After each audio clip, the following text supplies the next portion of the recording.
Labirin Kehidupan kembali menyapa Anda sahabat. Kembali kami sampaikan tulisan Pendeta Yowas Adi Prasetya. Kali ini berjudul The Journey is Home. Saya Uli Manalu. Sebagian besar orang Kristen tentulah kerap mendengar atau membaca Yohanes 14 ayat 6 yang terkenal itu. Akulah jalan dan kebenaran dan hidup. Tidak ada seorang pun yang datang kepada Bapa kalau tidak melalui aku. Ayat ini sangat sering dimanfaatkan untuk mendukung pandangan bahwa Yesus adalah satu-satunya jalan keselamatan. Dan karena itu pemeluk agama lain tidak mungkin diselamatkan karena mereka tidak mempercayai Yesus. Dalam hal ini, saya, Pendeta Yowas Adi Prasetya, tidak ingin mendiskusikan ayat tersebut dalam relasinya dengan sikap Kristiani terhadap pemeluk agama lain. Fokus penulis lebih diarahkan pada bagaimana memahami pernyataan Yesus. Akulah jalan. Dalam bingkai relasi antara jalan dan tujuan, serta relevansinya bagi spiritualitas sehari-hari. Sahabat, imajinasi kita kerap seperti ini. Kita berada di sini dan di tengah menuju sebuah tujuan di sana. Dan untuk itu kita harus melewati sebuah jalan untuk dapat mencapai tujuan tersebut. Jika Sang Bapa adalah tujuan, maka Yesus adalah Sang Jalan. Sebab seperti kata Yesus, tidak ada seorang pun yang datang kepada Bapa kalau tidak melalui aku. Akan tetapi imaji sederhana ini bisa menyesatkan jika kita tidak memahami relasi Yesus dengan Sang Bapa sebagaimana dimunculkan oleh penulis Injil Yohanes. Sebab ketika kita belum mencapai tujuan yang dimaksud, apa yang kita lakukan terhadap jalan itu? Tentu kita harus tinggalkan. Kita tidak akan benar-benar mencapai tujuan jika kita tetap berada di jalan itu, bukan? Jadi dalam imaji tersebut, jalan berfungsi sebagai alat atau instrumen untuk mencapai tujuan, tidak lebih dan tidak kurang. Jika kita menerapkannya untuk memahami ucapan Yesus, maka kita akan gagal menangkap maksud Yesus. Kegagalan itulah yang ditunjukkan oleh Filipus yang memohon, Tuhan, tunjukkanlah Bapa itu kepada kami. Itu sudah cukup bagi kami. Di dalam ayat yang ke-8. Di dalam Injil Yohanes, sahabat, relasi Yesus Sang Jalan dan Bapa Sang Tujuan tidaklah demikian. Keduanya menyatu erat. Terhadap permohonan Filipus itu, Yesus menjawab, barang siapa telah melihat aku, ia telah melihat Bapa. Yohanes 14 ayat yang ke-9. Perhatikanlah kata telah yang Yesus pakai 2 kali di sini. Sang tujuan itu telah kita lihat dan capai, karena kita telah melihat dan melewati Sang Jalan. Di dalam Yohanes 10 ayat 30, Yesus meringkas kesatuannya dengan Bapa dengan berkata, Aku dan Bapa adalah satu. Dalam teologi Trinitas, keduanya memang tidak sama, namun keduanya adalah satu. Lebih jauh, Yesus menegaskan alasannya, Aku di dalam Bapa dan Bapa di dalam aku. Yohanes 14 ayat 10 dan 11. Jadi sahabat, kelirulah kita jika memahami bahwa kita bisa memisahkan Sang Tujuan dan Sang Jalan sebab keduanya sekalipun berbeda adalah satu.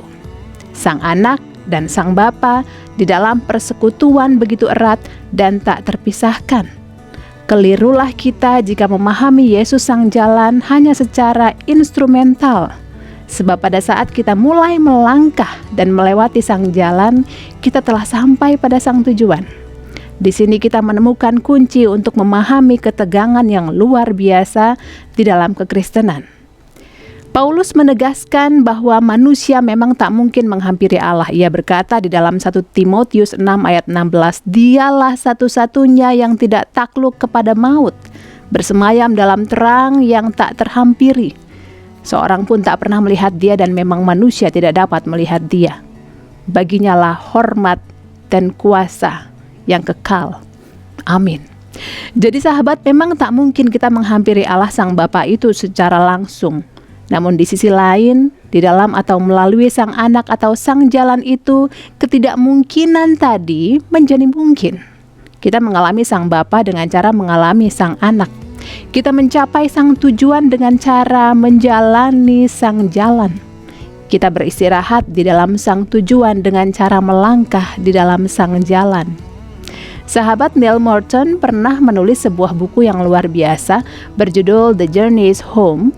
Ide dasarnya sesungguhnya menggaungkan gagasan sang jalan dan sang tujuan di dalam Injil Yohanes. Dan betapa pentingnya menerapkan kesadaran ini dalam perjalanan hidup kita sehari-hari. Kita cenderung meremehkan keseharian sebab kita terlalu memuja tujuan hidup yang agung. Padahal tujuan hidup kita temukan di dalam perjalanan itu sendiri. Morton menulis, pengalaman hidupku telah mengajariku bahwa tujuanku mengungkapkan titik awalku.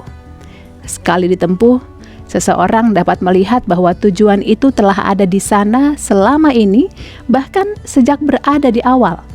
Ia juga berkata, mungkin perjalanan itu bukanlah sebuah perjalanan ke depan atau perjalanan menuju sebuah tempat, namun sebuah perjalanan menuju sebuah kehadiran, presence. Jadi dengan melakoni perjalanan, artinya hadir dan hidup sepenuh-penuhnya, kita telah mencapai tujuan hidup. Akhirnya ia juga berkata, saya telah sampai pada sebuah penghayatan bahwa rumah bukanlah sebuah tempat. Rumah adalah sebuah gerakan, sebuah kualitas hubungan, sebuah keadaan di mana orang-orang berusaha menjadi diri mereka sendiri dan secara berangsur bertanggung jawab atas dunia ini. Indah sekali bukan?